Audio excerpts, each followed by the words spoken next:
ലോക്സഭാ തെരഞ്ഞെടുപ്പിന്റെ തിരക്കിനിടയിൽ വേറിട്ട പ്രചാരണവുമായി ജില്ലാ സ്വീപ്പ്. കടലിലും ആകാശത്തും സാഹസിക വിനോദങ്ങളിലൂടെ സമ്മതിദാനത്തിന്റെ പ്രാധാന്യം പൊതുസമൂഹത്തെ ഓർമ്മിപ്പിച്ച് ജില്ലാ സ്വീപ്പ് നടത്തിയ ബോധവൽക്കരണ പരിപാടി ജനശ്രദ്ധയെ ആകർഷിച്ചു. ജില്ലാ സ്വീപ്പ്, ജില്ലാ ടൂറിസം പ്രമോഷൻ കൗൺസിൽ, സാഹസിക വിനോദ ക്ലബ്ബായ ബോട്ട് സഫാരി എന്നിവരുടെ സംയുക്താഭിമുഖ്യത്തിൽ കോവളം ബീച്ചിൽ പാരാസൈക്ലിംഗും സ്കൂബ ഡൈവിംഗും സംഘടിപ്പിച്ചു. പ്രചരണത്തിലെ വ്യത്യസ്തത ബീച്ചിലെത്തിയവരെയും ഏറെ ത്രസിപ്പിച്ചു. ലോക്സഭാ തെരഞ്ഞെടുപ്പിൽ വോട്ടർമാരുടെ പങ്കാളിത്തം വർദ്ധിപ്പിക്കുന്നതിന്റെ ഭാഗമായാണ് ഇവ സംഘടിപ്പിച്ചത്. ജില്ലാ സ്വീപ്പ് നോഡൽ ഓഫീസറായ assistant collector Akhil V Menon, DTPC secretary Shyam Krishnan, SVEEP അംഗങ്ങൾ എന്നിവരും പങ്കെടുത്തു. കൂടാതെ നഗരപ്രദേശത്തെ വോട്ടർമാരുടെ പ്രാതിനിധ്യം ഉറപ്പാക്കുകയെന്ന ലക്ഷ്യത്തോടെ വെള്ളയമ്പലം മാനവീയം വീതിയിൽ മ്യൂസിക് ബാൻഡ് ഷോയും ജില്ലാ സ്വീപ്പ് സംഘടിപ്പിച്ചു. News desk press Malayalam.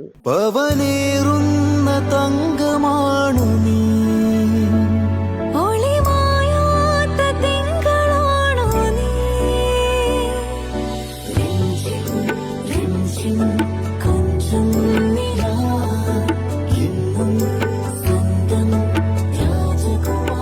Be a Rajakumari. Rajakumari Gold and Diamonds. The trust of Travancore. Rajakumari.